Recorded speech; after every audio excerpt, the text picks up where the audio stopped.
आशा है कि आप सभी स्वस्थ हैं और कुछ लोग मुझे लगता है कि देर में आते हैं, देर में मत आइए।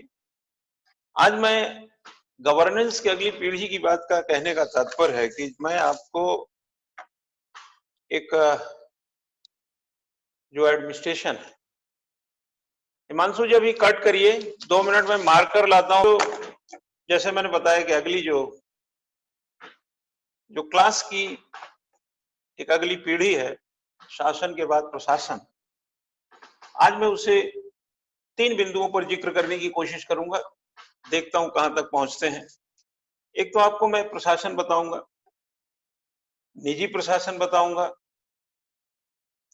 कोशिश रहेगी न्यू पब्लिक मैनेजमेंट बताऊं, और उसके बाद कोशिश रहेगी कि लिबरलाइजेशन, उदारीकरण जब 1991 में आया तब हमारे एडमिनिस्ट्रेशन का जो गवर्नेंस एस्पेक्ट था, यानी कि एडमिनिस्ट्रेशन तो एक इम्प्लीमेंटेड बॉडी है जो शासन की नीतियों को संचालित करता, आगे बढ़ाता है, एग्जीक्यूट करता है। क्या बदलाव आया और इस बदलाव से आफ्टर ऑल क्या बेनिफिट्स हुए, क्या आप तक पहुंचा। मैं यहां पर अगर बात करूं तो प्रशासन, बच्चा मैं आ रहा हूं लाइन पे। प्रशासन एक बृहद शब्द है। वैसे तो इंग्लिश में जो एडमिनिस्ट्रेशन बोला जाता है, एड प्लस मिनिस्ट्रेट से ये मिल के बना है, और यह एक संग्रह है, एक कह सकते हैं कि एक ऐसे अभिकरण, एक ऐसी एजेंसी है जो सरकार के शासन की नीतियों को आगे बढ़ाता है। हम चूंकि पहले आपसे जितनी भी बातें, अब तक 3-4 दिन हो चुका है, 5 दिन हो रहा है, जो बातें बताई थी उसमें ये बताया था कि आप शासन और सरकार को एक समझ सकते हैं। इसको मैंने बताया भी कि क्यों समझ सकते हैं। अब मैं आपको बता रहा हूं कि उसी शासन और सरकार की नीतियों को प्रशासन आगे बढ़ाता है, यानी अगला स्टेप, जो अपने आप में एक बहुत बड़ा अभिकरण है, कई इकाइयों में विभक्त है और कई तरीके के क्रियान्वयन, कई तरीके के कार्यों में इसका सरोकार है। आप किसी भी संगठन में जाएं, चाहे पुलिस प्रशासन में जाएं, तो अगर एक स्टेट में जाएं तो एक डीजीपी से लेकर कांस्टेबल तक, जिला कार्यालय में जाएं तो एक जिला अधिकारी से लेकर एक पटवारी तक, जो राजस्व की बनती है हायरार्की, उसमें आप देखेंगे कि जब भी पद सोपान, यानी डीएम है तो फिर एडीएम होगा, फिर एसडीएम होगा, फिर तहसीलदार होगा, फिर नायब तहसीलदार होगा, फिर कानून को होगा, फिर पटवारी होगा। जैसे जैसे पद नीचे की ओर आते हैं वैसे वैसे उसका सोपान, इसका जो दायरा है बढ़ जाता है, पिरामिड का आकार ले लेता है। जैसे डीएम एक होता है, पटवारी कई, तो ऐसे बन जाता है। जैसे स्टेट में डीपी एक होता है लेकिन कांस्टेबल बहुत होते हैं, तो ऐसे एक पिरामिड बन जाता है। और इन्हीं पदों के साथ इनके उत्तरदायित्व और अधिकार जुड़े हुए। सबसे पहले व्यक्ति को किसी भी प्रशासन के किसी भी पद पर पहले उत्तरदायित्व स्थापित किया जाता है, रिस्पॉन्सिबिलिटी, और फिर उसको दिए जाते हैं अथॉरिटी, यानी अधिकार। अथॉरिटी जब हम, जैसे हम राइट बोलते हैं, जैसे आप अधिकार को राइट बोलते हैं, अथॉरिटी को प्राधिकार बोलते हैं। प्राधिकार वर्ड में प्र वही है, प्र का मतलब यहाँ पर एक प्रकार से प्रशासनिक अधिकार के तौर पे देखिए। जैसे आपका फंडामेंटल राइट है, फंडामेंटल प्राधिकार नहीं है, मूल अधिकार है, मूल प्राधिकार नहीं है। लेकिन आप प्रशासनिक पदों पे जाते हैं तो जो उस उत्तरदायित्व के निभाने से जुड़े हुए कार्य होते हैं उनको आप प्राधिकार की संज्ञा में रख सकते हैं। इसलिए बोला जाता है रेस्पॉन्सिबिलिटी एंड अथॉरिटी, और अथॉरिटी एंड रेस्पॉन्सिबिलिटी। प्राधिकार होंगे तो उत्तरदायित्व पूरे कर लेंगे, और बिना प्राधिकार को उत्तरदायित्व पूरे नहीं कर सकते हैं। और अगर केवल उत्तर अधिकार दे दिया, केवल प्राधिकार दे दिया जाए तो आप अनियंत्रित होकर गलत काम कर सकते हैं। ठीक है, जैसे आपको 1000 रुपया दिया जाए और ये ना बताया जाए कि आपको पूरा क्या करना है, तो उसको गलत खर्च कर सकते हैं। लेकिन अगर ये बताया जाए कि आपको ये सामान लाना है तो आप नियंत्रित रहेंगे अधिकार का। इसीलिए बर्नार्ड ने कहा है, चेस्टर बर्नार्ड, जो the function of the executive 1937 की किताब है, उसको हिंदी में बोलते हैं कार्यपालिका के कार्य, the function of the executive. उसमें उन्होंने कहा है, बहुत अच्छी बातें कही हैं, वो व्यवहारवादी दृष्टिकोण के थे। उन्होंने कहा है कि अधिकार और उत्तरदायित्व जो है संतुलित, बिल्कुल बराबर हो। अगर आपने उत्तरदायित्व ज्यादा दे दिया और प्राधिकार अधिकार कम दे दिया तो उत्तरदायित्व पूरे नहीं होंगे, रेस्पॉन्सिबिलिटी पूरी नहीं होगी, क्योंकि अथॉरिटी उतनी नहीं है। लेकिन अगर आपने रेस्पॉन्सिबिलिटी कम दे दिया और आपने प्राधिकार उसको ज्यादा दे दिया तो वो अपने राइट्स का, अपनी अथॉरिटी का मिसयूज करेगा। तो ऐसे मिसयूज से नागरिकों के हित जो सुनिश्चित करने का शासन ने जो पॉलिसी बनाया है, प्रशासन उसको मिसयूज करके नागरिक को खतरे में डाल सकता है। तो शासन जिसने आपको, आपने जिसको वोट दिया, जैसे आप ऐसे एक सर्किल बना रहा हूं, शायद आपको दिखेगा, जब हम ऐसे करते हैं, एक बड़ा सा हमने सर्कल बनाया, इसमें पब्लिक है यानी नागरिक है, जनता है। ये जनता कुछ लोगों को चुनती है, जो लोकसभा के लोग हैं 543 इनको चुन लिया, और इसी में से 15% की सरकार निकल गई। इसने आपसे वोट लेते समय, यानी इस सरकार ने वोट लेते समय आपसे कहा था पानी देंगे, बिजली देंगे, रोजगार देंगे, शिक्षा देंगे, चिकित्सा देंगे, विश्वविद्यालय देंगे, सड़क देंगे, अस्पताल देंगे, आपके जीवन से जुड़ी हर कठिनाइयों को दूर करेंगे, हम वादा करते हैं कि आपकी दिक्कतें किसी प्रकार की जीवन में नहीं आने देंगे। इन्होंने वादा किया। अब की बार मोदी सरकार, क्या वो जो घोषणा पत्र जारी करते हैं, तो आपने इनको वोट दे दिया। इस वोट के बाद ये यहाँ पहुंचे, यहाँ से यहाँ आ गए, सरकार में आ गए ना, और ये सरकार में आए तो इन्होंने जो प्रशासनिक लोग हैं, क्योंकि ये सरकार और शासन मैंने एक ही बताया, अब आता है कि यहाँ पर एक एडमिनिस्ट्रेशन के माध्यम इनकी पॉलिसी को एडमिनिस्ट्रेशन पूरा करता है। लेकिन एडमिनिस्ट्रेशन अगर इनकी पॉलिसी को पूरा नहीं करेगा, इनकी नीतियों को लागू ठीक से नहीं कराएगा, तो ये बदनाम होंगे। ये बदनाम होंगे तो जनता इनको हटा सकती है। इसलिए ये नियंत्रणकारी के तौर पर, सुपरवाइजर के तौर पर, एक प्रकार से प्रिंसिपल के तौर पर किसी कार्य के लेकर के चौकन्ना रहना इनकी जिम्मेदारी है। और जब ये अपनी जिम्मेदारी से गड़बड़ाते हैं तो हमारे यहाँ अनियंत्रण व्यवस्था नहीं, नियंत्रित व्यवस्था है, तो ये पार्लियामेंट में क्वेश्चन उठता है और पार्लियामेंट इनको दबाव में लेती है और ये इनको दबाव में लेते हैं। ये शासन की, हमारे यहाँ की पद्धति है। अब शासन में अगर माना, ये प्रशासन में अगर शासन का यानी सरकार का अंकुश ही ना हो तो हमारे प्रशासन क्या हो जाएंगे? हमारे प्रशासन अनियंत्रित होकर जनता का ही शोषण कर देंगे।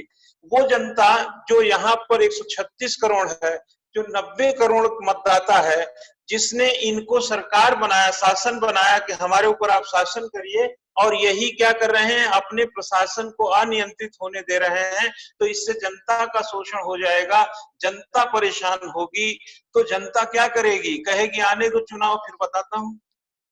तो कहने का तात्पर्य है कि इनको भी अगर अब चूंकि पानी देना है इनके माध्यम से, बिजली देना है इनके माध्यम से, रोटी मकान दुकान जितना भी, सड़क सुविधा, चिकित्सा, रोजगार या कोई भी जो कृत्य करना है प्रशासन के माध्यम से, तो प्रशासन पर सुपरवाइज करने का काम किसका रहेगा? शासन का। पॉल एपेल्वी ने यहाँ पर एक कोटेशन आपको बता दूं। पॉल एपेल्वी अमेरिकन एक विचारक कह सकते हैं प्रशासन के। उन्होंने बताया, दो रिपोर्ट्स उनकी आई थी पॉल एपेल्वी की, एक 1949 में आई थी और एक उसके बाद 54 में आई थी। वैसे थोड़ा और पहले थी, क्योंकि 50 उन्हीं के कहने पर जो दिल्ली में जाएंगे आईटीओ के पास, Indian Institute of Public Administration बना है, 1954 में बना था। वो पॉल एपेल्वी की रिपोर्ट के आधार पर ही बनाया गया था। और पॉल एपेल्वी ने पहले रिपोर्ट में अपने कहा था कि भारत में सीएजी जैसी संस्थाओं का होना कोई जरूरत नहीं है। कारण क्यों नहीं जरूरत है? असल में सीएजी तो जब पैसा खातर खर्च हो जाता है, बजट का, देखे होंगे आर्टिकल 148 में एक सीएजी है, संविधान में जाएंगे, और आर्टिकल 151 के तहत वो राष्ट्रपति को रिपोर्ट करते हैं। और जब वो पैसा खर्च हो जाता है तब जाकर के उसका एक और अकाउंटिंग जो ऑडिटिंग है तब करता है, तो पैसा तो जा चुका होता है। एक प्रकार से वो पोस्टमार्टम करता है, यानी आदमी जिंदा नहीं होता है, बट आदमी मरा कैसे ये पता चल जाता है। पैसा कैसे बर्बाद किया गया ये तो पता चल जाता है, लेकिन पैसा कहाँ मिलता है। कोई भी घोटाला देख लीजिए, पैसा कहाँ वापस हो रहा है। तो सिंपली क्या है कि रिपोर्ट में, लेकिन बाद में जब दूसरी रिपोर्ट में उसने कहा नहीं, सीएजी जैसी संस्था की भारत में जरूरत है। कम से कम देखिए, अंकुश की इकाइयां होंगी और स्वतंत्र इकाइयां होंगी, ऑटोनॉमस टाइप की इकाइयां होंगी, तो जो हमारे कर्ता धर्ता है, क्योंकि हम तीसरी दुनिया है बच्चा, 50 के दशक के आजाद जो देश हैं, एशिया, अफ्रीका, लैटिन अमेरिका, ये तीसरी दुनिया है। यहाँ शिक्षा, साक्षरता, चिकित्सा या पुनर्संरचना, संरचना या किसी तरीके से जन कल्याण की भावनाएं उतनी बलवती नहीं हो पाई हैं। यहाँ शोषण है, भ्रष्टाचार है, धोखा भी है, पैसे का हेर फेर भी है, अपने देश में भी देख सकते हैं। तो इसके कारण अगर नियंत्रणकारी इकाइयां नहीं होंगी तो ये और बेपरवाह होने का खतरा रहेगा। तो प्रशासन में ये सब प्रशासनिक यूनिट्स आप समझिए अलग अलग हिसाब से। अब आता है कि पॉल एपेल्बी ने क्या कहा। पॉल एपेल्बी ने कहा कि जिस भी, अगर किसी अवधारणात्मक पक्ष में देखें तो सरकार प्रशासन के बिना अस्तित्व में नहीं रह सकती। यानी मोदी साहब की सरकार बिना प्रशासन के अस्तित्व में नहीं रह सकती है। जैसे मौजूदा समय में हम अक्सर रोज उदाहरण दे रहे हैं, कोरोना वायरस के प्रकोप से हमारा देश पूरी तरह से पीड़ित है। अभी मैं सुबह खबर देख रहा था, आज भी 1100 से ज्यादा नए केसेस मिले हैं पूरे देश से। हम लोग जहां प्रतीक्षा कर रहे हैं कि केसेस खत्म हो, लेकिन निरंतर 1000 के आसपास केसेस बने हुए हैं, यानी कि स्थिति को अभी आप कमजोर नहीं मान सकते। चुनौतियां अभी वहीं की वहीं खड़ी दिखती हैं। तो ये क्या कहता है पॉल एपेल्बी कि कोई भी सरकार प्रशासन के बिना अस्तित्व में नहीं रह सकती है, और यदि अस्तित्व में रहती भी है, मान लिया 1 मिनट के लिए अस्तित्व में रहती भी है, तो वह सिर्फ एक विचार विमर्श की कमेटी बन के रह जाएगी, विचार विमर्श की समिति बन के रह जाएगी। जैसे अगर मंत्रिपरिषद अपना कोई विचार विमर्श करे, अपना वहीं बैठ जाए कैबिनेट में, या मंत्रिपरिषद अपना किसी कमरे में बैठ कर कहा कोरोना से ऐसे निपटेंगे, इस तरीके की हमारी स्ट्रेटजी होगी, लॉकडाउन करेंगे,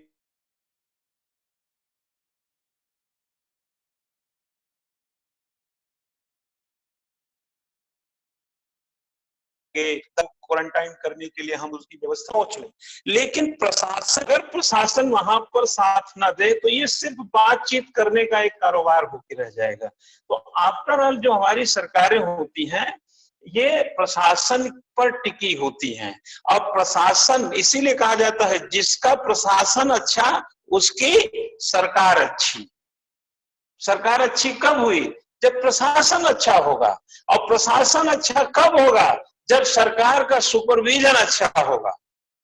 जनता सरकार को चुनती है, उस पर निगरानी रखती है, उसको बदलती है, लेकिन यही काम सरकार प्रशासन के लिए करता है। प्रशासन इसको शासन इसको नियुक्त करता है, इस पे निगरानी रखता है, ज्यादा 3-5 करोगे सस्पेंड भी कर देंगे, टर्मिनेट भी कर देंगे, जाओ घर। तो सरकार अपने एग्जिस्टेंस के लिए, शासन अपने अस्तित्व के लिए जनता के हर अनिवार्य और आवश्यक परिप्रेक्ष्य में अपनी जान लड़ाती रहती है। आप समझ गए, जैसे इस दौर में आप कह सकते हैं पुलिस प्रशासन हो, सामान्य प्रशासन हो, विशेषज्ञ के से जुड़े प्रशासक हो, चाहे डॉक्टर। अब एम्स में अगर आप जाएंगे तो एम्स में एक निदेशक मिलते हैं कि नहीं? एम्स का निदेशक क्या है? एम्स के प्रशासक ही तो हैं, और वो जो नीतियां पाते हैं उसको लागू कराते हैं। और मैंने कहा है काम करवाना भी काम करना है, इसलिए सभी लोग काम कर रहे हैं, सब विशेषज्ञ इकाइयां भी लगी। देखिए बिजली जाती है, आपको याद दिलाऊं, जब गोरखपुर में एक कौन सा चकमा बुखार या क्या आया था, एक बच्चों को 100-150 बच्चे, 150 के आसपास बच्चे इसलिए मर गए क्योंकि उनको ऑक्सीजन नहीं मिल पाया। आप जरा सोचिए कि ऑक्सीजन सप्लाई करने वाली जो यूनिट थी उसकी असफलता मात्र से सरकार पर कितने आरोप लग गए। वहां के डीएम पे कितने आरोप लगे, वहां के चिकित्सा जो व्यवस्था का प्रबंधक जो चीफ मेडिकल अफसर वगैरह होते हैं उन पे कितने क्वेश्चन उठ गए। आपका सरकार को जवाब देना पड़ता है ना, क्योंकि आपकी प्रशासनिक गड़बड़ियां हुई है, आपके यहाँ प्रशासनिक प्रॉब्लम्स चल रही हैं। अभी देखिएगा जब कोटा में बहुत सारे इंजीनियरिंग बच्चों को अभी 450 बसें भेज करके बिहार और कहा यूपी में उनको अभी 1-2 दिन हुआ, कल या परसों की बात, वापस बुलाया गया, तो उस पर भी लॉकडाउन के लेकर के क्वेश्चन उठ रहे हैं। कभी राजस्थान सरकार को उठ रहा, कभी बिहार सरकार, कभी यूपी, कभी गवर्नमेंट पे ही इंटर सेंट्रल, ये कैसा लॉकडाउन है। यानी कहने का कि जो निर्देशात्मक आदेशात्मक पक्ष है, अगर उसको प्रशासन पूरा करने में कहीं भी त्रुटि करता है तो इसकी सीधे जवाबदेही सरकार की तय होती है, क्योंकि यह माना जाता है कि सरकार आपकी इसलिए अच्छी नहीं है क्योंकि आपका प्रशासन खराब काम कर रहा है, और प्रशासन खराब काम करता है तो जाहिर सी बात है जनता का नुकसान होता है, और जनता का नुकसान करने वाली सरकार जनहित के लिए नहीं जानी जाती, इसलिए सरकार बदल सकते हैं आप। ठीक है, तो मैं प्रशासन के 2-3 बिंदुओं पर, जैसे हमने कहा कि प्रशासन एक बृहद अवधारणा है, एक बड़ी अवधारणा है। प्रशासन की जो जैसे होता ना, हर व्यक्ति की अपने से इसको टैली कर लिया कर, अपने से जोड़ लिया करिए, that is a practical subject. Administration is a practical subject. जब तुम पद पे आप लोग जाएंगे ना, जब आप लोग किसी पद पे जब पहुंचेंगे, वहां पर पढ़ान जब मतलब नौकरी करने, तो आपको लगेगा कि आपके जीवन में जो होता था यहाँ से जो करना है बड़ी साम्यता है। पानी आज आपको मिल रहा है, कल आपको बांटना है, बांटना पानी, रोड मैनेजमेंट, पानी मैनेजमेंट, बिजली मैनेजमेंट, चिकित्सा का मैनेजमेंट, रोजगार का मैनेजमेंट, हर मैनेजमेंट करना है, और सारा मैनेजमेंट मिला दिया जाए तो एडमिनिस्ट्रेशन बन जाता है। इसलिए एडमिनिस्ट्रेशन बड़ा शब्द होता है और मैनेजमेंट छोटा शब्द होता है। पानी मैनेज किया जाता है, पानी एडमिनिस्ट्रेट नहीं किया जाता है। जिले को एडमिनिस्ट्रेट किया जाता है, स्टेट को एडमिनिस्ट्रेट किया जाता है, कंट्री को एडमिनिस्ट्रेट किया जाता है, ब्लॉक को एडमिनिस्ट्रेट किया जाता है, लेकिन पानी, बिजली, ये सबको मैनेज किया जाता है। अगर ये सब मैनेज नहीं करेंगे तो इंटीग्रल अप्रोच, एडमिनिस्ट्रेशन इज अ, प्रशासन एक एकीकृत अवधारणा है। ठीक वैसे जैसे शासन और सरकार एक एकीकृत अवधारणा है, उसके यहाँ भी बिजली मंत्री है, पानी मंत्री है, फलाना मंत्री, उन सबको जोड़कर तब सरकार बनती है, और हर किसी की पॉलिसी प्रशासन इंप्लीमेंट करता है, और हर किसी की पॉलिसी को इंप्लीमेंट करके एक बेहतर प्रशासन पाया जा सकता है। और एक बेहतर प्रशासन एक बेहतर सरकार का संकेत है, और एक बेहतर प्रशासन का मतलब है कि सरकार की पॉलिसी जनता तक पहुंच गई, इसलिए जनता संतुष्ट, आप संतुष्ट और सरकार संतुष्ट, सब कुछ सही चल रहा है। इसीलिए किसी देश में देखे होंगे खूब अच्छी अच्छी सरकारें चल रही हैं, लंबे लंबे सरकारें चल रही हैं, काफी वक्त से चल रही हैं सरकारें, क्योंकि भैया जब जनता को कोई शिकायत ही नहीं है, जनता को कोई प्रॉब्लम ही नहीं, तो क्या प्रॉब्लम है, चलने दो फिर। ओके, अब मैं जो बात है, ये बृहद हो गया, यानी कि ये बृहद है, और इस बृहद प्रशासन में छोटे छोटे मैनेजमेंट होते हैं, ध्यान रखना, छोटे छोटे। आज आप कोरोना वायरस के इन दिनों में देखिए, पूरे भारत में एक सरकार है, राज्य में एक सरकार है, और अलग अलग हिस्सों में प्रशासन बिखरा हुआ है। लेकिन आप गौर करिएगा, एक एक व्यक्ति को, एक एक व्यक्ति में यह वायरस कहीं है तो नहीं, उसकी छानबीन हो रही है। आप जरा सोचिए, एक एक व्यक्ति को मैनेज किया जा रहा है। एक व्यक्ति अगर हो जा रहा है, कहीं पर एक व्यक्ति भी कोरोना वायरस से मिल रहा है, 2-3 किलोमीटर के इलाके को सैनिटाइज करना, उस पर रोक लगा देना, उसको रेड जोन घोषित कर देना, ऐसी चीजें चल रही। आप जरा समझिए कि 136 करोड़ में एक लोग को पकड़ना प्रशासन के लिए कितना चक्कर घिन्नी का काम है ना? है कि नहीं है? है भाई। अगर वो सीधे अस्पताल नहीं है, ये जमाती चले गए थे और जमाती घूम रहे हैं, इनको पकड़ना, आज 23 स्टेट्स में ये हैं, कितना बड़ा काम किया होगा प्रशासन। अगर प्रशासन बड़ा काम करेगा तो सरकार का इसमें रुतबा बढ़ता, सरकार का रुतबा बढ़ेगा तो जनता उसको जाने नहीं देती, कहती आप ही रहोगे। ओके, अब हम आते हैं उस प्रशासन की विशेषता और महत्व पे थोड़ा। देखिए, आप एक व्यक्ति के नाते यहीं से जोड़ लिया करिए। देखिए, जो मैं लेक्चर दे रहा हूं, इस लेक्चर को बच्चा अपना अपना व्यक्तित्व के आधार पर जोड़ते रहो।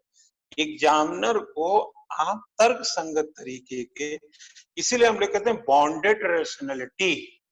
बॉन्डेड मतलब सीमित, रेशनलिटी मतलब विवेकशील, सीमित विवेकशीलता। आपको बहुत दिमाग नहीं लगाना है, सीमित दिमाग लगाना, बॉन्डेड रेशनलिटी। ये मैं नहीं कह रहा हूं। द बिहेवियर 1947 जो हर्बर्ट साइमन है, उसने कहा कि प्रशासक कौन होता है? प्रशासक होता है बॉन्डेड रेशनलिटी का। परीक्षार्थी अच्छा कौन? जो बॉन्डेड रेशनलिटी का है। अच्छा टीचर कौन? जो बॉन्डेड रेशनलिटी का है। बॉन्डेड रेशनलिटी इट मींस सीमित विवेकशीलता, सीमित तर्कशीलता। अगर एक प्रश्न का उत्तर 200 शब्दों में लिखना है तो 300 शब्द क्यों सोचते हो? बॉन्डेड रहो ना। जब आपको पता है इस प्रश्न में यह चीज मांग रहा है, जैसे मैं प्रशासन पढ़ा रहा हूं, प्रशासन में यह होना चाहिए, तो क्या हो गया? प्रशासन में जब ये पक्ष होना चाहिए तो बॉन्डेड कर लो। इधर उधर का है ज्यादा सोच रहे हो भाई। जैसे आप कोचिंग में, जैसे ये हमारी ऑनलाइन क्लास में आप आए, आपने ये क्लिक कर दिया, आप क्लास से जुड़ गए। अब इससे ज्यादा बहुत सारे बटन हैं, बहुत सारे फंक्शन हैं, वहां जाने की क्या जरूरत है? बॉन्डेड रेशनलिटी, सीमित विवेक काम हो रहा है। और प्रशासन की परिभाषा क्या है? प्रशासन सामूहिक उद्देश्यों की पूर्ति के लिए होता है। प्रशासन सामूहिक उद्देश्य, सामूहिक भावना रखता है, विशिष्ट उद्देश्य की पूर्ति करता है। प्रशासन अकेले नहीं होता है। जैसे पुलिस भी है, डॉक्टर भी है, आईएएस भी है, पीसीएस भी है, सफाई वाला भी है, नर्स भी है, अस्पताल भी है, भौतिक संसाधन, मानव संसाधन, मानव संसाधन में कई संसाधन, भौतिक संसाधन में कई संसाधन, ये सभी जब मिल जाते हैं तब विशिष्ट उद्देश्य पूर्ति होता है। इसीलिए आपने देखा होगा कि आपने अपने घर में टुल्लू तो नल बोरिंग करके लगा लिए होंगे, इन्वर्टर लगा लिए होंगे कि बिजली जाएगी तो इन्वर्टर से काम चलेगा, लेकिन कोई माई का लाल बिजली का पावर हाउस नहीं लगा लिया। ये सब प्रशासन पर ही आप डिपेंड। प्रशासन विशिष्ट उद्देश्य, आप घर बनाते हैं, सड़क नहीं बनाते हैं, सड़क प्रशासन बनाता है। तो सड़क बनाना क्या है? विशिष्ट उद्देश्य। और घर बनाना बेसिक आपका उद्देश्य है, वो बेसिक ऑब्जेक्ट है, घर बेसिक आवश्यकता है। लेकिन सड़क बेसिक नहीं, वो तो स्पेशल है, विशिष्ट है, एक्सक्लूसिव है। सड़क आदमी नहीं बनाता, ये हाईवे आदमी नहीं बना रहे, हाईवे सरकार बना रही, पब्लिक एक आदमी के हाईवे नहीं है। ट्रेनें हाईवे, ट्रेनें जो होती हैं ये विशिष्ट उद्देश्य है, हवाई जहाज विशिष्ट उद्देश्य है, समझ रहे हैं ना? तो विशिष्ट उद्देश्य की पूर्ति, सहयोग की भावना और सामूहिक प्रयास, बस 3 शब्द याद रखिए प्रशासन में। कोई कहे कि प्रशासन क्या है? बोलो प्रशासन जो विशिष्ट उद्देश्यों की पूर्ति करता है, जिसमें सहयोग की भावना पाई जाती, यानी डीएम से पटवारी तक अगर आपस में सहयोग नहीं करेंगे ना तो रेवेन्यू का जो हिसाब किताब वो बिगड़ा रहेगा। जिसमें सहयोग की भावना पाई, जैसे डॉक्टर, पुलिस, प्रशासन, सरकार आपस में ये कड़ीबद्ध सहयोग नहीं करेंगे तो कोरोना से निपटने का जो विशिष्ट उद्देश्य निर्धारित है वो पूरा नहीं होगा। विशिष्ट उद्देश्य की पूर्ति, सहयोग की भावना और सामूहिक प्रयास, और सामूहिक प्रयास प्रशासन है। 3 शब्द। क्या है उसका उद्देश्य? विशिष्ट उद्देश्य का काम करता है। कैसे करता है? पूरा जो हायरार्की बताया था, ऐसे जैसे कांस्टेबल, दरोगा, डीएसपी, एसएसपी ऑर्डर दे दिया, कांस्टेबल दरोगा सुने ही ना, उसमें सहयोग की भावना, सामूहिक प्रयास। भले ही सरकार आके कहे कि साहब देखिए हमने कोरोना से निपट लिया, हमने ये कर लिया, हमने, हमारे यहाँ इतनी संख्या घट गई, हम ये कर रहे, लेकिन कहने वाला व्यक्ति तो शीर्षस्थ है ना, शीर्ष। जैसे डीएम शीर्ष पे, एसएसपी शीर्ष पे, मुख्यमंत्री शीर्ष पे, प्रधानमंत्री शीर्ष पे, लेकिन सहयोग की भावना और बगैर सामूहिक प्रयास से वो बोलने लायक नहीं बने। आप समझ गए इस बात को? अब आता है, ये तो हो गई एक डिफिनीशन। तो इससे क्या होता है? विशिष्ट उद्देश्य की पूर्ति, सहयोग की भावना और सामूहिक प्रयास से पूरा किया जाता है। और इसका उद्देश्य है, इसका जो मर्म है, लोकहित को सुनिश्चित करना। इसका मर्म है लोकहित को सुनिश्चित करना। नेक्स्ट फॉर्म में आते हैं विशेषताएं और महत्व इसका। देखिए आप में जैसे एक विशेषता एक महत्व है, विशेषता और महत्व का फर्क आप जान लीजिए। कॉपी में बोलता है कि जैसे कहेगा गवर्नेंस की विशेषता बताइए तो आप महत्व लिख के चले आते हैं। बीए में बहुत गलतियां किए होंगे आप लोग, महत्व पूछा जो आपको आता था लिख दिए, चाहे महत्व हो चाहे विशेषता भी महत्व में लिख दिया। इंपॉर्टेंस एंड सिग्निफिकेंस, इंपॉर्टेंस इस मीन्स महत्व और सिग्निफिकेंस का मतलब विशेषता। जो आपके पास है वो विशेषता है आपकी। जैसे आप अच्छा बोलते हैं, अच्छा लिखते हैं, अच्छे जानकार हैं, अच्छा भाषण दे लेते हैं, अच्छे व्यक्ति हैं, ईमानदार हैं, सब कुछ ये आपकी विशेषता है। और जब इसका उपयोग करते हैं और पब्लिक में ये जाके फायदा पहुंचाता है तो आपकी महत्ता बढ़ जाती है। तो महत्व क्या है, उनकी क्या विशेषता है? प्रशासन की विशेषता लोकहित को सुनिश्चित करना। प्रशासन की विशेषता क्या है? इसमें सामूहिक प्रयास पाया जाता है, बैर भाव नहीं है। इसमें क्या विशेषता है? इसमें सहयोग की भावना। एक ट्रक को बारी बारी से धक्का देना और एक ट्रक को एक साथ धक्का देना। ट्रक को निकालना है कि बाहुबली बनना है? ट्रक को निकालना है तो एक साथ प्रयास करेंगे ना। इसलिए कहा जाता है सहयोग और समन्वय। तो प्रशासन में सहयोग और समन्वय भी होता है। सहयोग के साथ समन्वय नहीं है तो प्रशासन अपनी विशेषताओं से बाहर हो जाएगा। अब आप फिर आ गया लफड़ा। एक तो हो गया सहयोग, कोऑपरेट करना, एक हो गया कोऑर्डिनेशन, समन्वय। समन्वय का मतलब, सहयोग का मतलब सहयोग हो गया। ओके, सहयोग करना, आपस में सहयोग करना। आपने कहा साहब यहां चले जाओ, मैं चला गया, सहयोग हो गया। और सामूहिक प्रयास भी हो गया क्योंकि मेरी ड्यूटी भी तो मेरे जाने के बगैर वो काम भी नहीं होगा। लेकिन समन्वय क्या है? सही उस कहा जाता है समन्वय समय पर किया गया सहयोग। समन्वय कब होगा? समय पर किया गया सहयोग। जैसे एक ट्रक खड़ा है, एक व्यक्ति गया धक्का दे के चला आया, फिर दूसरा गया, नहीं निकलेगा। अगर सभी लोग एक समय पे धक्का दें तो ट्रक निकल जाएगा। सहयोग तो तब भी आप कर रहे थे जब अकेले धक्का दे रहे थे, और सहयोग तब भी कर रहे हैं जब सामूहिक धक्का दे रहे हैं। तो सामूहिक धक्का समन्वय है, सहयोग के साथ समन्वय है। जब अकेले दे रहे थे ना तो सहयोग तो था, समन्वय नहीं। टेरी एक विचारक है, टेरी नाम, टेरी जैसे वो कहते हैं ना आम की टेरी, महुआ की टेरी, गांव में सुने होंगे ना, तो वो टेरी वही समझिए, वो विचारक बताने के लिए बताया टेरी। उन्होंने एक उदाहरण इसका प्रस्तुत किया था, कुछ इसी तरह का था, और वो बड़ा इंटरेस्टिंग उदाहरण है, लेकिन आप इससे समझ गए हैं कि एक समय पर किया गया सहयोग समन्वय होता है। तो प्रशासन में एक समय पे किया गया सहयोग, संक्रमित लोग पकड़े गए, वहां आइसोलेट किए गए, क्वारंटाइन किए गए, इलाज शुरू हो गया, तब कोरोना जाएगा। पता चला हमने कोरोना वाले को पकड़ लिया, इलाज होगा परसों। तो इसमें समन्वय का अभाव पाया जाएगा। सहयोग तो कर रहे हैं बट समन्वय का अभाव, तब विशिष्ट उद्देश्य नहीं मिलते। अब हमने विशेषता और महत्व का अंतर बता दिया। आपके अंदर क्या विशेषता है? आपके अंदर लोकहित को सुनिश्चित करने की विशेषता है। आपके अंदर इतने बड़े संगठन में सहयोग करने की विशेषता है। आपके अंदर इतने बड़े संगठन में भावना, सहयोग के साथ साथ आप उसके संदर्भित जितने भी मानक है उसमें फिट बैठते हैं, योग्य हैं, सबल हैं, मजबूत हैं, ग्रेजुएट हैं, प्री हैं, मेन है, इंटरव्यू है, ट्रेंड है, कर सकते हैं। आपके पास बहुत कुछ है, ओके। लेकिन महत्व कैसे बढ़ेगा? बहुत कुछ लेके घर में बैठे रहिए बाहुबली बन के। जो का महत्व आज है, जो डॉक्टर्स का महत्व आज है, जो प्रशासन का महत्व आज है, जो मीडिया का महत्व आज है, जो कोरोना वायरस से निपटने के लिए सहयोग और समन्वय के साथ आज काम कर रहे हैं, आप जरा कल्पना करके देखिए, एक बार रिमाइंड करिए अपने दिमाग को कि कभी पुलिस के बारे में इतनी बड़ी अच्छी सोच कभी आपने सोची थी? डॉक्टर्स को लेकर इतना सकारात्मक सोच का विकास इसके पहले कब किया था आपने? मीडिया के बारे में भी सोच लीजिए, हम कह रहे सरकार के बारे में भी सोचिए। मैं बच्चा कॉलमनिस्ट हूं, 1500 से आर्टिकल मेरे ज्यादा पब्लिश हैं, और मैं आपको बताना चाहूंगा 2014 में जब मोदी साहब आए थे पहली बार, उसके 2 साल के परीक्षण के बाद जहां जहां उनकी कमियां थी, मैंने अंतर्राष्ट्रीय संबंधों पे, गवर्नेंस पे और कुछ ऐसे इश्यूज पे आर्टिकल लिखता हूं।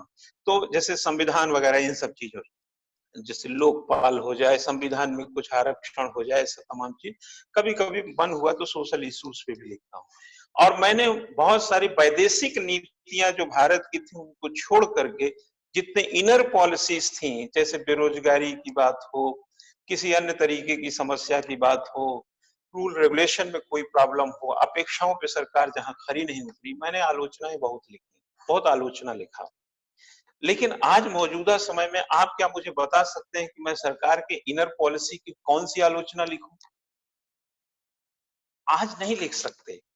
लिख इसलिए नहीं सकते कि है नहीं। मैं ये नहीं कह सकता कि एक पुलिस वाले ने डंडा से मार रही है, सरकार कुछ नहीं कर रही है। फिर दूसरी तरफ देखना है कि हमारा विशिष्ट उद्देश्य को पूरा करने में जो उल्लंघन करेगा, हमारे प्रशासन अपने प्राधिकार का प्रयोग करेंगे। प्राधिकार का प्रयोग विशिष्ट उद्देश्यों की पूर्ति के लिए आलोचना का विषय नहीं होता है, बल्कि वह उत्साह का विषय होता है। तो आज हम सरकार के खिलाफ या आलोचना या कोई लेख नहीं लिख रहे हैं, हालांकि लेख लिख भी नहीं पा रहे हैं क्योंकि लेख तो मैं ऑफिस में लिखता था और घर में तो संभव नहीं हो पा रहा है। तो मैं ये बताना चाह रहा हूं कि समय और परिस्थिति के हिसाब से जिन सरकारों की हम आलोचना करते थे, आज उन्हीं सरकारों के पक्षधर हैं। क्यों? क्योंकि हमें अपने उस विशिष्ट उद्देश्य की चिंता है, कोई व्यक्तिगत झगड़ा नहीं है। आप एक प्रशासक के तौर पर कॉपी में जब आप उत्तर लिखते हैं, विशेषता क्या है आप प्रशासन की जब जान जाते हैं, तो आप लिख करके महत्व को बढ़ा लेते हैं। इसीलिए उसका महत्व प्रशासन का क्या है, जन्म से लेकर के मृत्यु तक, और उसके बाद भी सब कुछ हमारे लिए प्रशासन करता है।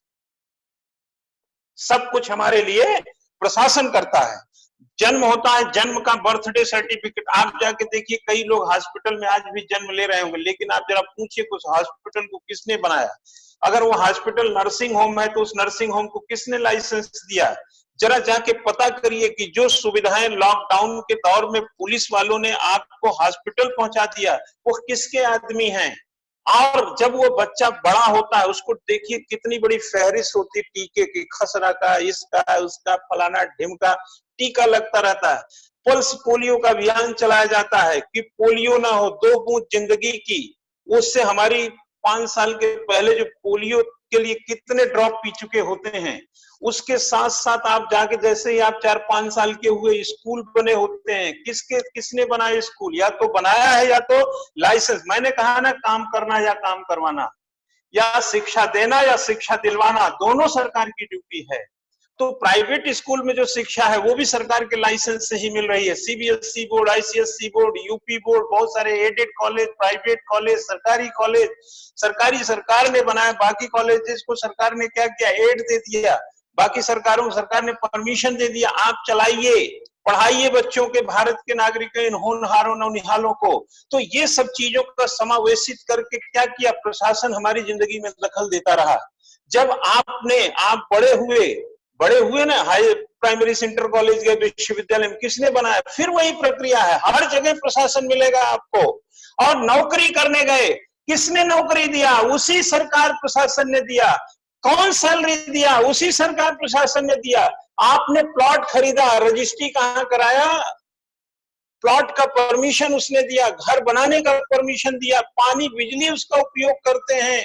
वहां पर सांस, कह सकते हैं कि हर सांस के टुकड़े पर शासन और प्रशासन का नाम लिखा होता है। जब शासन और प्रशासन इतना काम करता है तो बताइए उसकी महत्ता हमारी नजरों में क्या होगी। होगी ना।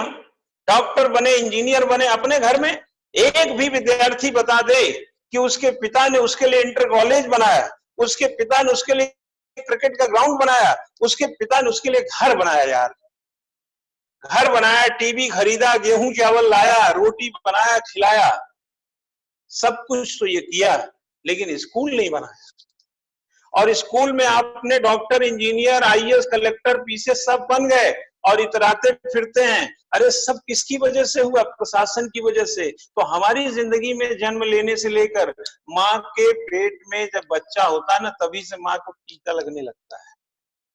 और जब हम कब्र में चले जाते हैं ना, दफना दिए जाते हैं या जला दिए जाते हैं ना, उसके बाद भी वसीयत में जाइए सरकारी कार्यालयों में ना, तो फलाना पुत्र फलाना का नाम जिंदा रहता है।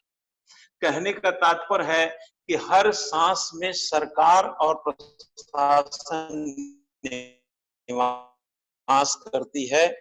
और आज आप यही सकते हैं, नहीं है, चावल नहीं है, रोटी नहीं है, दाल नहीं है, सब्जी नहीं है, रहने का बसेरा नहीं है, सरकार उनकी जिंदगी में आज ज्यादा घुली हुई है, आज ज्यादा मिली हुई, प्रशासन आज उनकी जिंदगी में ज्यादा इन्वॉल्व है। यह है उसकी विशेषता, और ऐसा करने से बढ़ा है उसका महत्व। इतना ही नहीं है चेला, इतना ही नहीं है।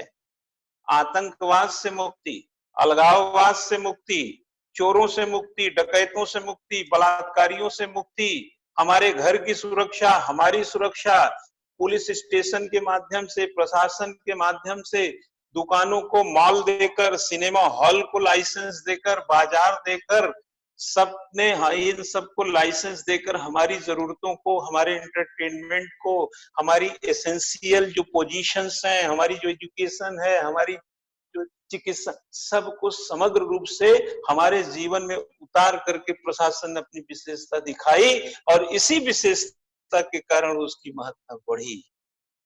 तो प्रशासन की विशेषता यह है कि उसके अंदर जनहित को सुनिश्चित करने की ताकत है, और जब वह इसके लिए पूरे घोड़े खोल देती है, पूरा काम कर देती है, तो जनता की नजरों में वह महत्वपूर्ण बन जाती है। तो प्रशासन क्या है, प्रशासन की महत्ता क्या है, और प्रशासन की विशेषता क्या है, यह आप समझ चुके हैं। और प्रशासन की प्रासंगिकता क्या है।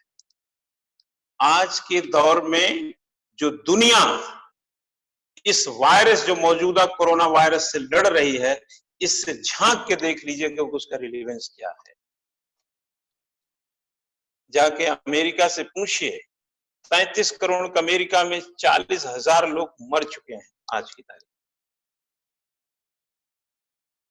जाके इटली में पूछिए, स्पेन में पूछिए, इंग्लैंड में पूछिए। जब भारत की तरफ दुनिया के लोग देखते हैं और कहते हैं कि भारत में 17,000 संक्रमित हैं, 400 से 500 लोग मर गए हैं, तो अमेरिका के लोगों को लगता होगा कि यार 33 करोड़ लोगों में हम यहाँ 40,000 मौत गिनी जा रही है, 7-8 लाख से ज्यादा संक्रमित बताए जा रहे हैं। ये हमारा प्रशासन इतना विशिष्ट, इतना विशेष होने के बावजूद इतना महत्वपूर्ण क्यों नहीं सिद्ध हुआ? क्वेश्चन उठेंगे, क्वेश्चन उठते हैं। अगर आप तुलनात्मक मजबूत नहीं, जैसे पाकिस्तान पे क्वेश्चन उठते हैं, वो लोग कहते हैं हिंदुस्तान की सरकार ने अच्छा किया, लॉकडाउन तो जब 300-400 लोग थे 300 तभी कर दिया, हमारे यहाँ तो ये मरने के लिए छोड़ दिया। तुलनात्मक भी सरकारों की विशिष्टता बढ़ती है, तुलनात्मक भी सरकारों की महत्ता बढ़ती है। जैसे आप अगर नंबर अच्छा पाते हैं तो दूसरों की तुलना में महत्वपूर्ण हो जाते हैं। हालांकि क्लास वही है, 19-20 चल रहा है, बट आप महत्वपूर्ण महसूस, और महत्वपूर्ण जब आपको महसूस कराया जाता है तो आप महत्वपूर्ण लगते भी हैं, फील भी करते हैं। और एक बेटर फील जो होता है ना, बेटर इंप्लीमेंटेशन को मौका देता है। इसलिए जब पुलिस का, डॉक्टर का, प्रशासन का, मीडिया का, सरकार का, सबका हौसला लोग बढ़ा रहे हैं, कभी थाली बजा के, कभी ताली बजा के, कभी कुछ ऐसा करके, जब उनका, या ऐसे ही टीवी पे देखिए, मन में अपने जो हौसला बढ़ा रहे हैं, उनसे क्या हो रहा है, वो चौगुना काम करने का हिम्मत जुटा रहे हैं। तो प्रशासन जनता के लिए काम करती है, और जनता जब उनकी महत्ता समझ जाती है तो प्रशासन बहुत कहीं अधिक प्रासंगिक। ठीक है, आर्थिक मंदी से जूझना हो, पर्यावरण प्रदूषण से जूझना हो, नदियों को साफ करना हो, आतंकवाद को मिटाना हो, नक्सलवाद से लड़ना हो, और इस दुनिया के तमाम बीमारियों से लड़ना, इस देश के भीतर कई बीमारियों से लड़ना हो, और सामान्य के साथ, चाहे भूकंप आता हो, चाहे सुनामी आती हो गया, कोई आपदा आती है, सबसे लड़ाई में जाएंगे तो प्रशासन खड़ा मिलेगा। यही प्रशासन होता है और यही प्रशासन की प्रासंगिकता है। इसीलिए फाइनर ने एक लास्ट लाइन बोल के इस चैप्टर को, इस वाले सेक्शन को बंद करता हूं। फाइनर ने क्या कहा है? फाइनर ने कहा है कि शायद ही कोई स्थान हो, शायद ही कोई स्थान हो जो प्रशासन के बगैर हो। यानी प्रशासन हर जगह है, प्रशासन से खाली कोई जगह नहीं है। हमारी सांसों में शासन है, हमारी सांसों में प्रशासन है और दुनिया के हर कोने, भारत के जर्रे जर्रे में प्रशासन है। तो फाइनर सही कहता है कि शायद ही कोई स्थान हो जो प्रशासन से खाली हो, प्रशासन के बगैर ये जगह है ही नहीं। अब मैं अगले चैप्टर में चल रहा हूं। बात कुछ समझ में आ गया होगा, और अगर नहीं समझ में आए तो अभी हम लेक्चर को थोड़ा सा इसको ब्रीफ कर रहे हैं। प्राइवेट एंड पब्लिक एडमिनिस्ट्रेशन में आप चल रहे हैं। अभी आपने क्या किया? सरकार समझ गए, प्रशासन समझ गए। अभी इस प्रशासन समझ गए, अब हम प्रशासन के दो हिस्से करने जा रहे हैं। प्रशासन के जब दो हिस्से करेंगे बच्चा ना, एक हिस्से में लिखेंगे सरकारी, एक हिस्सा हो गया सरकारी और एक हिस्सा हो गया निजी। जब हम निजी लिखते हैं तो प्राइवेट, जैसे हमने कहा अंबानी का शासन, फलाना, ऐसा बोलते रहते थे ना, टाटा का, आप समझ रहे होंगे बात को। और एक सरकारी, जैसे डीएम वगैरह क्या है? सरकारी। आप नौकरी में जाना चाहते हैं क्या? डीएम में एसडीएम बनना चाहते हैं, डीएसपी, सब क्या है? सरकारी। और कोई बिजनेसमैन बनना चाहता है, जैसे हम लोग क्या है? प्राइवेट एडमिनिस्ट्रेशन है। आप किस में जाना चाहते हैं? सरकारी। तो अब हम थोड़ी तुलना कर देते हैं कि बेसिक डिफरेंस क्या है। प्रशासन प्रशासन होता है, ओके, प्रशासन प्रशासन होता है। मैं अभी थोड़ा इसको समझा रहा हूं, जैसे जैसे और आगे आप बढ़ेंगे, थोड़ा सा जब आपका नॉलेज ब्रीफ हो जाएगा ना, तो जो हम क्वेश्चन की ड्राफ्टिंग कराएंगे, क्वेश्चन का लिखना जब आपको सिखाएंगे, आप बिलीव करो यार, इसी लेक्चर से तुम शासन के सारे सवाल लिख लो। संविधान थोड़ा मोड़ा आता है जो टैली कर देता हूं, बाकी जो प्रशासन और शासन की मुख्य बातें हैं वो लेक्चर में आ ही रही हैं। मैं इसको कलेक्ट करके यूट्यूब पे डाल ही देता हूं। आप यूट्यूब में जाया करो, मैं फेसबुक पे डालता हूं, यूट्यूब पे डालता हूं। कोई यूट्यूब में नहीं है उसको सब्सक्राइब वगैरह कर लो, नोटिस मिलती रहेगी। एक बार बैठ के और सुन लो। क्लास तो किताब की तरह से 10 बार पढ़ते हो, वैसे 2 बार सुन लो। यही बात तो रिमाइंड कर करके भी सुन सकते हो ना। फाइनर ने क्या कहा, सर ने क्या बोला, नहीं समझ, रिमाइंड कर लो। यूट्यूब में चले जाओ, लेक्चर तो तुमको मिल रहा है। कुछ चीज नोट करनी, कॉपी लेकर नोट कर लो, यहां नहीं नोट कर पाए घर में कर लो, ओके। अब आता है कि जो सार्वजनिक, यानी कि जो सरकारी, सार्वजनिक का मतलब जो सार्वजनिक है वही तुम्हारी है, जैसे रेल सार्वजनिक, ठीक, सार्वजनिक मतलब सरकारी। फिर वो आता है निजी, तो सरकारी यानी प्राइवेट, सरकारी मतलब हो गया गवर्नमेंट और निजी मतलब हो गया प्राइवेट। देखो अब दो, इसका बच्चा ऑब्जेक्ट पे जाओ, फट से समझ में आएगा डिफरेंस क्या है। ऑब्जेक्ट क्या है? अच्छा मैं एक एग्जांपल देता हूं, एग्जांपल से तुम समझ जाना। एक निजी विश्वविद्यालय है और एक सरकारी विश्वविद्यालय, जैसे एक इलाहाबाद यूनिवर्सिटी है और इलाहाबाद के भीतर ही कोई निजी विश्वविद्यालय भी होगा कोई, मान लो एग्जांपल दे दिया कोई, जैसे मान लो नोएडा का गलगोटिया यूनिवर्सिटी है और दिल्ली की दिल्ली यूनिवर्सिटी है, तो विश्वविद्यालय तो दोनों है ना। अब दोनों को कौन रिकॉग्नाइज किया है जरा बताओ? यूजीसी ने ही। बीए की पढ़ाई, एमए की पढ़ाई, बीएससी की पढ़ाई, सब पढ़ाइयां तो एक जैसी ही हो रही है ना दोनों में। लेकिन एक प्राइवेट है और एक सरकारी है, तो विश्वविद्यालय के ढांचे में कोई कमी है क्या? विश्वविद्यालय हो सकता है 50 बीघा में हो, कोई 30 बीघा में हो, कोई 40 बीघा में हो, लेकिन ढांचे में क्या डिफरेंस होगा? तो किसका होगा? ढांचा। किसी का साइज बड़ा है, किसी का साइज छोटा है। एग्री? सहमत होंगे आप? विश्वविद्यालय बहुत बड़ा भी हो सकता है और छोटा भी हो सकता है, इतना छोटा नहीं होगा जो नाम से छोटा नहीं कर देंगे। सिलेबस इलाहाबाद यूनिवर्सिटी में आप चले जाइए, जब हम लोग थे उस जमाने में 90s वगैरह में, तब CMP degree college, ADC Allahabad degree college, ECC Ishwar Sharan degree college, ऐसे महिलाओं का डिग्री कॉलेज, ऐसे जगत तारण डिग्री कॉलेज विश्वविद्यालय के अलावा थे। उस विश्वविद्यालय का था, वही सीएमपी डिग्री कॉलेज का था, वही इलाहाबाद डिग्री कॉलेज का था, वही सीसी का था, वही था। एक इलाहाबाद यूनिवर्सिटी में सीधे पढ़ रहा है, एक डिग्री कॉलेज में पढ़ रहा है। फर्क क्या है? दोनों के साइज में फर्क है। वो डिग्री कॉलेज छोटा था, विश्वविद्यालय बड़ा था। उसमें एडमिशन हो सकता ज्यादा रहे, उसमें कम रहे, उसमें शिक्षक ज्यादा रहे होंगे विश्वविद्यालय में, डिग्री कॉलेज में कम रहे होंगे। ठीक, सब कुछ था ना, लेकिन डिग्री कैसी थी, सिलेबस कैसा था, एग्जाम का टाइम टेबल तो एक साथ आता था, सब कुछ एक था। तो कहां पर निजी और सरकारी में समानता है? देखिए, साइज का डिफरेंस मिलेगा, लेकिन क्या फर्क पड़ता है? आप अगर चाय आधा कप पीते, कोई एक कप, तो चाय तो दोनों पिए ना भाई, ऐसा तो था नहीं वो कोल्ड ड्रिंक पिए आप चाय ऐसा बोल देंगे। तो चाय के पीने के साइज में डिफरेंस, हाइट में डिफरेंस, थिकनेस में डिफरेंस, किताब कॉपी कम ज्यादा रखने में डिफरेंस है, लेकिन प्रतिस्पर्धी आप आईएएस के ही। ठीक, तो प्रशासन की मात्रा हो, मात्रा का अंतर मिलेगा, कोई 100 टीचरों को एडमिनिस्ट्रेट करेगा, कोई 20 टीचरों का, बस अंतर इतना है। जैसे माना ये प्रयास आईएएस स्टडी सर्किल, आप देखिए ये सामने बोर्ड है, ये डाइस है, माइक लगा हुआ है, ये यहाँ पे लगा है, लाइटें जल रही हैं, बढ़िया सा आपको लग भी रहा होगा, ठीक है ना, ठीक ही लग रहा होगा मेरे हिसाब से। अब यही चीज किसी विश्वविद्यालय में हो, आप यहाँ सैकड़ों स्टूडेंट जुड़े हुए हैं, वहां हो सकता है कि कोई और ऑनलाइन पढ़ा रहा हो, उसके यहाँ 5000 जुड़े हो, मान लिया गया एग्जाम्पल दे रहा है, तो हमारे उसके में क्या अंतर है यार? बोर्ड उसके पास मेरे पास, डाइस उसके पास मेरे पास, ये माइक उसके पास मेरे पास, टीचर वो ज्यादा सुंदर होगा, हम थोड़े कम सुंदर है, मात्रा का ही तो अंतर है, टीचर ही नहीं है ये कैसे? वो ज्यादा योग्य है, चलो भाई हम थोड़े कम योग्य होंगे, उसकी संख्या 2000 है, हमारी 100-200 है, 400-500 हो जाएगी, 800-900 हो जाएगी, उसकी 4-6 हजार हो जाएगी। लेकिन बच्चों के हित को तो दोनों सुनिश्चित कर रहे हैं ना भाई, पढ़ा तो दोनों रहे हैं, शिक्षक होने में कम ज्यादा, उम्र कम ज्यादा, मात्रा कम ज्यादा, यही सब तो है।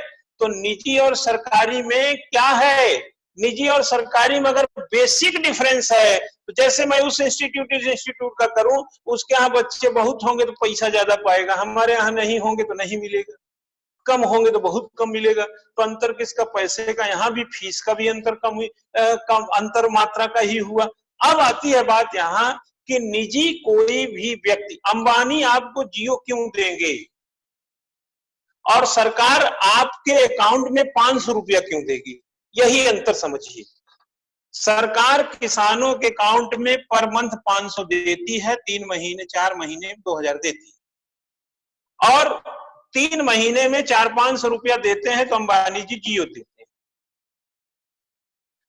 अंबानी बिना मुनाफे के नहीं देंगे जियो, ध्यान रखना, बिना लाभ के अंबानी आपको जियो नहीं देंगे। और सरकार लोक कल्याणकारी की संज्ञा से ओतप्रोत है, इसलिए घाटे के बावजूद भी 2000 देगी। तो सरकार घाटा सहती है और अंबानी जी लाभ को लेते हैं। निजी सेक्टर लाभ पर फोकस करती है और सरकारी सेक्टर घाटे पर नहीं कहें बल्कि कहें लोक कल्याण पर फोकस करती है। लोक कल्याण करते समय अगर घाटा भी होता है तो सरकार सहती है, लेकिन अंबानी साहब अगर मुनाफा लेते समय, जियो देते समय अगर घाटा होता है तो जियो बंद कर सकते। क्या समझे? निजी सेक्टर घाटा नहीं सहता। प्रबंध में कहा जाता है, एक प्रबंध नीति बताए, एमबीए वाले जानते हैं, मैनेजमेंट, थोड़ा मैं भी इस विषय से जुड़ा रहा हूं। प्रबंध में कहा जाता है कि प्राइवेट जो सेक्टर होते हैं वो नो प्रॉफिट नो लॉस में भी नहीं चलाना चाहिए। प्राइवेट सेक्टर घाटा तो आने ही नहीं देना चाहिए, नो प्रॉफिट नो लॉस में भी नहीं चलाना चाहिए, हमेशा मुनाफे में चलाया जाता है।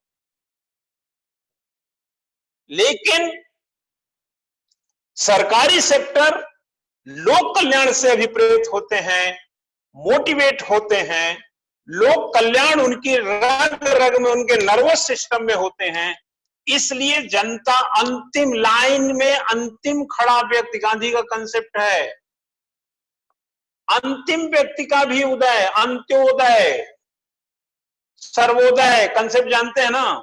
तो अंतिम व्यक्ति को लाभ पहुंचाना सरकार की ड्यूटी है। इसलिए कभी गौर करना कि सरकारी स्कूल वहां भी मिलेंगे जहां 10 बच्चे होंगे, लेकिन प्राइवेट स्कूल वहीं मिलेंगे जहां नगर होंगे।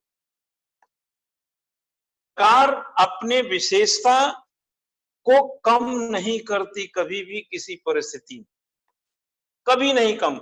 एक ट्रेन होती है, अपने ट्रेन में आधी ही सवारी की, एक बस है अपने टाइम से छूट जाती है सरकारी, चाहे उसमें आधी सवारी ही क्यों ना हो, लेकिन वही प्राइवेट बस 1 घंटा लेट करके फुल भर के ही ले जाए, क्योंकि उसका उद्देश्य लाभ है, लोक कल्याण का नहीं है।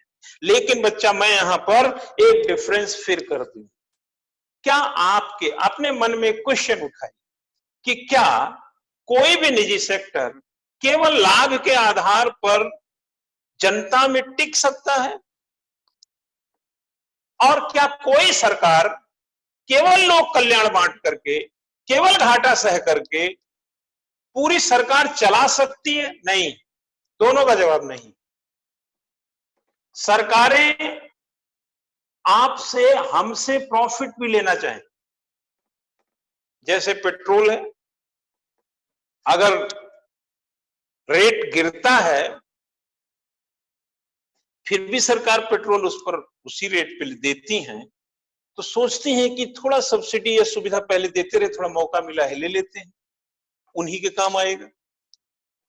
पैसा कहां बचा सकते हैं सरकारें भी चिंता करती। बहुत सारे उद्यम हैं, ओएनजीसी है, भेल गेल, नवरत्न, मिनी रत्न, सब सुने होंगे, ये सब प्रॉफिट में काम करती है।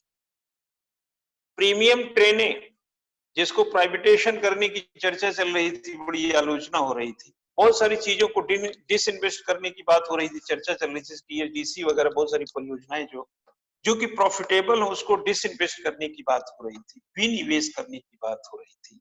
तो उस पर सरकार की आलोचना इसलिए हो रही थी क्योंकि ये तो हमारी प्रीमियम है ना, ये तो हमको फायदा दे रही है। इलाहाबाद से दिल्ली जाने में प्रयागराज में अगर 15-20 दिन पहले टिकट मिल लीजिए, वहां टिकट नहीं मिलता है। आप जरा कल्पना करिए कि ऐसी ट्रेनें, जो मैं ये नहीं कह रहा हूं कि वो ट्रेन विनिवेश हो रहा है या निजीकरण किया जा रहा है, लेकिन माना एक एग्जाम्पल के तौर पे जो प्रॉफिटेबल सेक्टर्स हैं, क्या वो नहीं है? क्या हैं? और प्रॉफिटेबल नहीं होगा तो जहां घाटा सहते हैं उसकी भरपाई कहां से होगी? तो सरकार भी सुविधा तब देती जब फीस लेती। अब सरकार केवल लोक कल्याण के नाम पर लुटाती नहीं है, बल्कि आपसे उसकी कीमत लेकर सुविधा देती। आज 5वीं में 6वीं में पढ़ने वाले बच्चे, कई स्कूल ऐसे जिसमें 6-6 हजार रुपए महीना फीस है, लेकिन सरकारों ने उनको छूट दे दिया क्योंकि उन्होंने इतनी सुविधा दे दिया है कि इतने पैसे में उनका काम चले।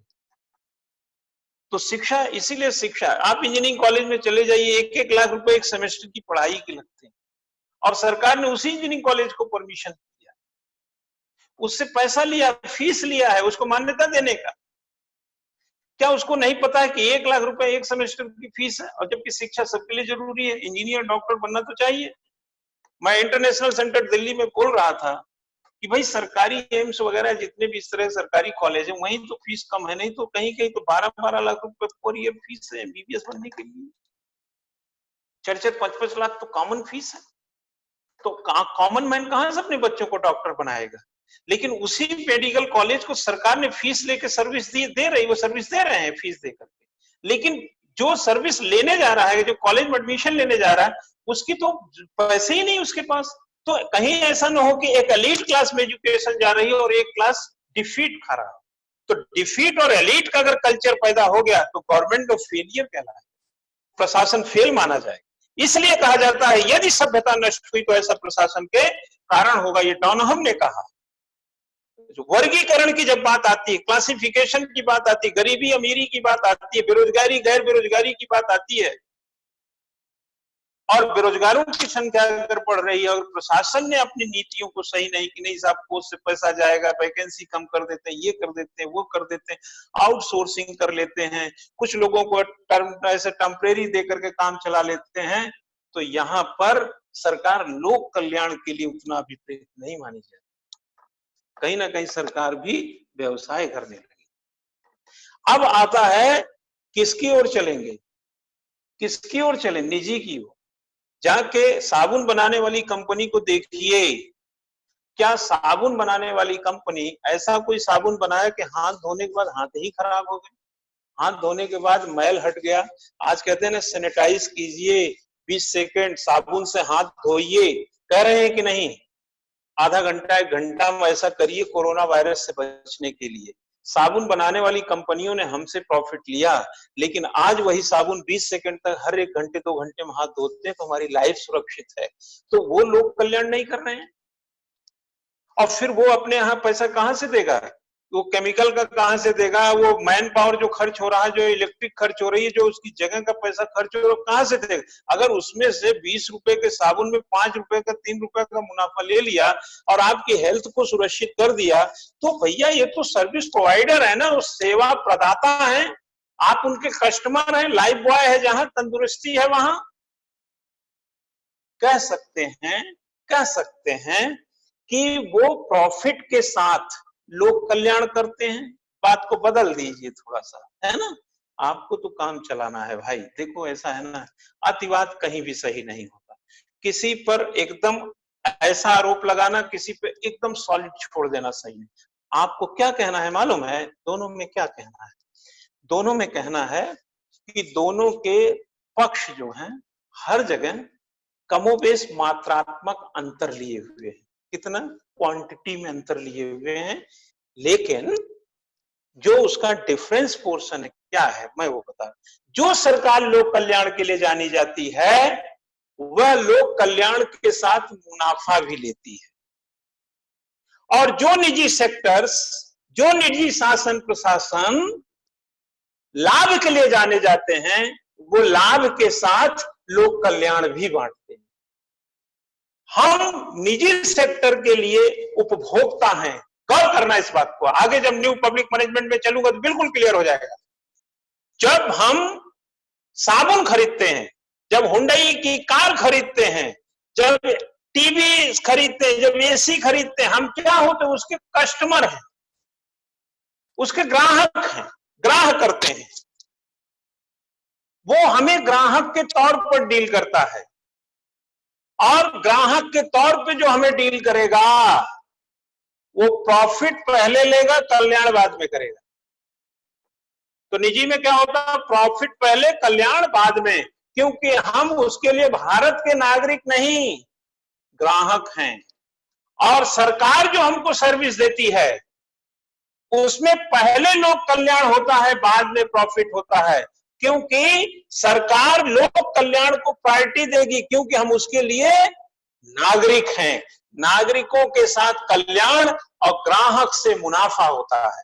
तो सरकार पहले कल्याण बाद में मुनाफा, पहले वो नागरिक समझती है बाद में ग्राहक समझती है। जैसे हम बिजली लेते हैं कि नहीं, सरकार का बिजली लेते हैं ना, तो सरकार पहले हमको नागरिक समझ के बिजली देती है, और जो हमसे प्रॉफिट लेती है वो ग्राहक समझ के लेती है। तो लोक कल्याण भी निहित है, और थोड़ा मुनाफा लेती है तो उसमें कहीं ना कहीं ग्राहकपन भी दिखाती। उसी तरीके से निजी क्या करेगा? निजी हमको पहले ही घात की तरह देखेगा कि ग्राहक आ गया। किसी दुकान पर जाइए बड़ा खुश हो जाएगा, ग्राहक आ गया।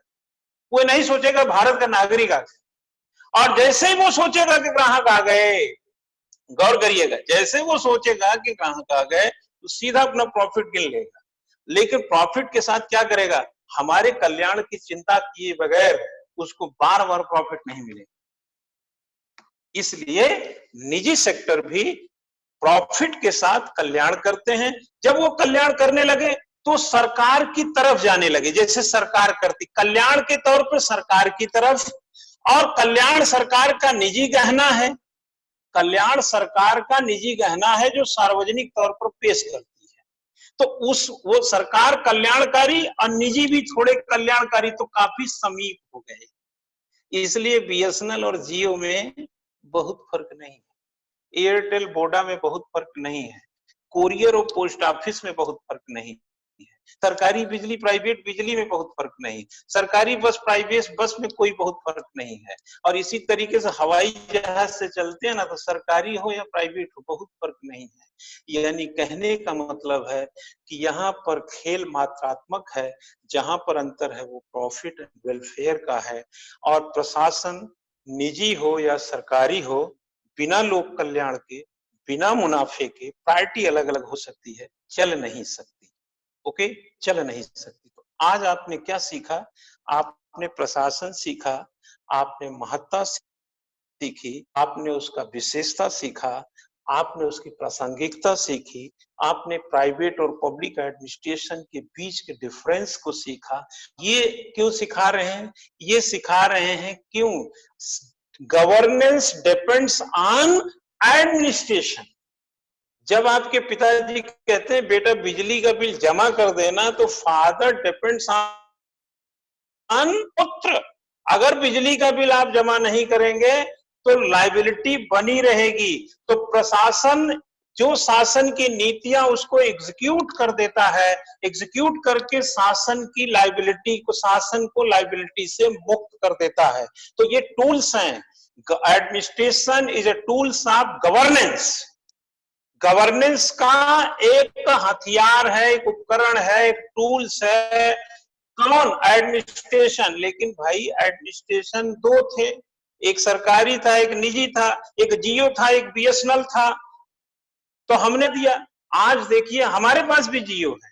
कई लोग जो इसमें पढ़ रहे होंगे सबके पास जियो है और जी रहे हैं ठीक से संचार की दुनिया में, और पढ़ रहे हैं इसके माध्यम से बाकायदा। कहने का मतलब है कि जो जियो है वो तो अंबानी जी का है, जो बीएसएनएल है वो मोदी साहब का है।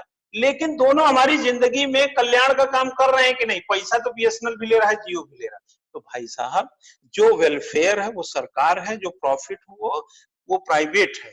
लेकिन सरकार बिना प्रॉफिट के और प्राइवेट बिना वेलफेयर के नहीं है। और दोनों जनता के हित सुनिश्चित करते हैं, इसलिए दोनों का अंतर तो है, लेकिन दोनों जनता के काम आ रहे हैं।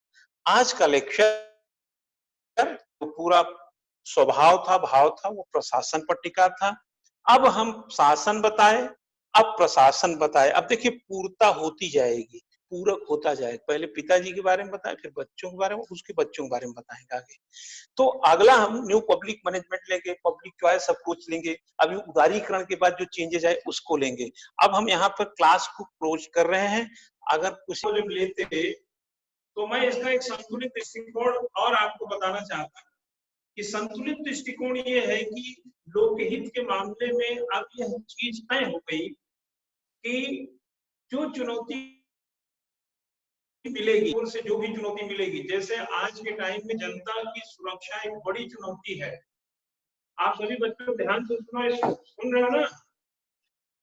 जो जनता की तरफ से बड़ी चुनौती है वो है अब स्वास्थ्य उनका कैसे सुरक्षित हो। तो आप गौर करिएगा बच्चा, इसी प्राइवेट एंड पब्लिक एडमिनिस्ट्रेशन के मोटिव से मैं 10-5 मिनट बता रहा हूँ कि मिल रही चुनौतियों में कभी आपने देखा होंगे गंगा की सफाई के लिए भी निजी लोगों ने पहल किया, सोसाइटीज ने पहल की। वो बातें माना उतनी प्रासंगिक न माने। तो आज के परिप्रेक्ष्य में जो कोरोना वायरस को लेकर अंबानी को देखिए, टाटा साहब को देखिए, फिल्म स्टार को देखिए, किसी कंपनी को देखिए, मैं तो बहुतों का नाम नहीं ले सकता, नहीं याद आएगा मुझे, या पब्लिक फेम के किसी भी व्यक्ति को देखिए, आज जो पीएम केयर फंड है उसमें कितना पैसा डोनेट कर रहे हैं, और वो पैसे से किट खरीदे जाएंगे, हॉस्पिटल्स को बेहतर किया जाएगा, आइसोलेशन वार्ड बनाए जाएंगे, यानी जनता की सुरक्षा में उसको खर्च किया जाएगा। आप जरा सोचिए कि जो निजी लोग प्रॉफिट के बगैर एक कदम आगे नहीं बढ़ते हैं, आज वही करोड़ों की संपत्ति दान देने के लिए तैयार है। मैंने जहां तक पढ़ा 1500 करोड़ रुपए के आसपास तो टाटा साहब की तरफ से कहा गया है। और मुझे ठीक से याद है जब थी और पहली बार इसको बंगाल में जब लागू करना था, बनाया जाना, तो 1500 करोड़ रुपए इन्वेस्टमेंट होने के बाद वहां से उसको गुजरात जाना पड़ा। कहने का मतलब इतनी बड़ी बड़ी कंपनी लग जाती है इतने पैसों में, और वो लोग थोड़े थोड़े प्रॉफिट के लिए जनता का जान नहीं छोड़ते हैं।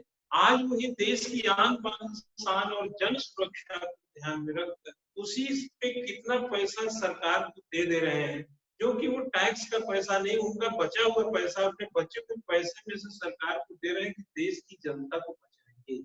तो ये चुनौती का एक एक आवरण है, एक चुनौती का ऐसा पैमाना है जहां पर निजी और लोक प्रशासन, या यूं कहा जाए, लोक का मतलब यहाँ पब्लिक होता है, पब्लिक एडमिनिस्ट्रेशन और प्राइवेट एडमिनिस्ट्रेशन मिल करके कोरोना वायरस से निपट रहे हैं। शाहरुख खान ने आइसोलेशन के लिए अपना घर दे दिया, टाटा साहब ने डॉक्टरों के लिए अपना ताज होटल, जिसमें घुसने की हजारों कीमत होती थी, दे दिया। कहने का मेरा मतलब है कि जिस निजी एडमिनिस्ट्रेशन पे, प्राइवेट एडमिनिस्ट्रेशन पे हम प्रॉफिट का आरोप लगाते हैं और कल्याण बहुत पीछे छोड़ देते हैं, आज वही प्राइवेट लोग जन सुरक्षा के लिए सरकार यानी पब्लिक एडमिनिस्ट्रेशन के साथ, मतलब गले से गला या बांह से बांह मिलाकर के साथ चल रहे हैं। तो इससे मैं ये कहना चाह रहा हूँ कि यह मौजूदा समय में जब आप शासन में ये बात लिखेंगे, कोई प्रश्न ऐसा होगा या नहीं भी होगा जहां गुंजाइश बनेगी, तो आप बोलेंगे कि public and private administration is a tools of governance or good governance. एक ऐसा संतुलित दृष्टिकोण है, एक ऐसा संतुलित व्यवहार है, एक ऐसा संतुलित अप्रोच है, एक ऐसा संतुलित उपागम है जिसने कोरोना वायरस से इस देश में निपटने में सहायता की। आज आप कह सकते हैं कि सरकार की नीतियां, प्रशासन जो उसका है टूल्स निष्पादित करता है, लेकिन जो वित्तीय सहायता है और अन्य तरीके से भौतिक संसाधनों से युक्त जो सहायताएं सरकार के हिस्से में देश की सुरक्षा, जन सुरक्षा को लेकर के विकसित की गई है, उसमें निजी सेक्टर का पूरा सहकार है।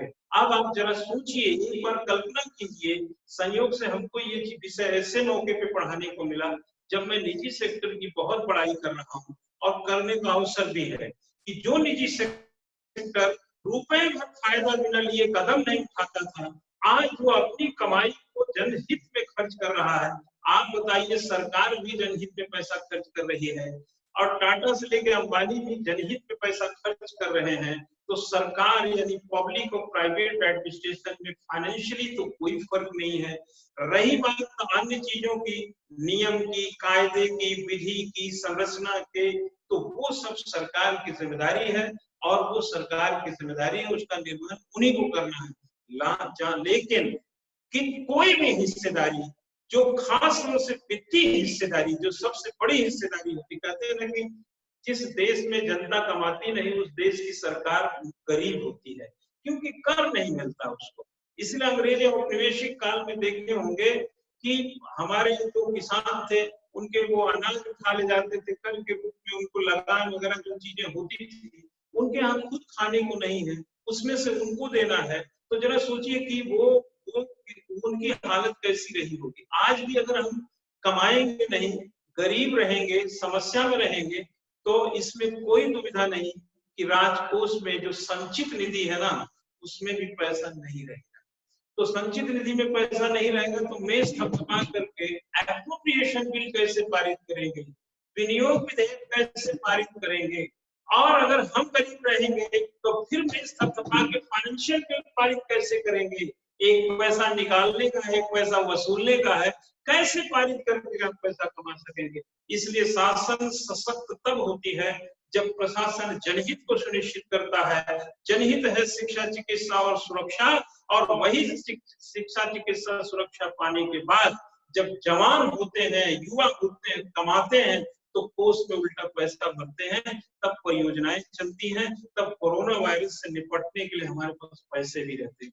अगर ऐसे में आपदा आई तो निजी सेक्टर भी मर्मज्ञ है, भावना से परे नहीं है, वो भी भावनात्मक है। इसी देश का आटा, दाल, चावल, नमक खाते हैं, अपना कोष जन सुरक्षा के लिए सरकार की नीति वही से लागू करने के लिए खोल देते हैं। तो कह सकते हैं कि एक संतुलित दृष्टिकोण मौजूदा समय में ये है कि लोक और निजी दोनों मिलकर के इस समय शासन के नीतियों को बाकायदा आगे बढ़ा रहे हैं। तो आप कह सकते हैं कि जो लोग और जो लोग कल्याण और जो निजी लाभ के लिए हमेशा संघर्ष करते थे, आज वो दोनों मिल करके इस दूरी को मिटा करके कल्याण के लिए संघर्ष करते। कहीं ना कहीं इस टिप्पणी को चाहे सामान्य अध्ययन में कहीं पे आए, या कहीं निबंध में जरूरत पड़े, या कहीं शासन के प्रश्न में जरूरत पड़े, तो आप इसका उपयोग कर सकते हैं। और इस तरीके से सोच रखेंगे, रिलेवेंसी भी होगा, प्रासंगिक होगा, तात्कालिक होगा, और एग्जामिनर की नजरों में उतर जाइए, अंक दे देगा, चयन हो जाएगा, घर जाइए और नौकरी। यही करना है, यही करते रहें, आगे भी यही करेंगे। और हम भी अब लेक्चर समाप्त